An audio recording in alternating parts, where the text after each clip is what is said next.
ঘড়ির শব্দ। রাত 12টা। চারিদিকে নিস্তব্ধতা। শুধু পুরনো দেওয়ালের ঘড়িটির টিকটিক শব্দ শোনা যাচ্ছে। দীপ্তি তার ঠাকুরদার ফেলে যাওয়া বাড়িতে একা এসেছিল কয়েকদিন থাকার জন্য।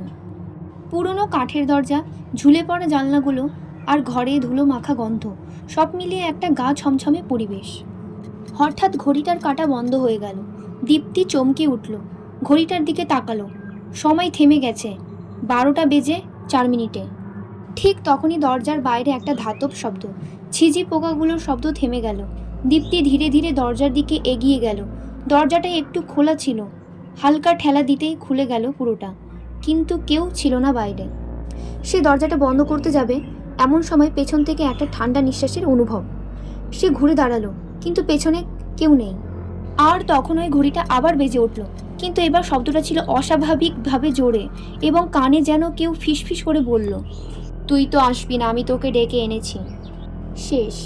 আমার ছোট গল্পটি ভালো লেগে থাকলে দয়া করে সাবস্ক্রাইব করে দিও, আর সর্বদা আমার পাশে থেকো। আজকের মতো এখানেই টাটা।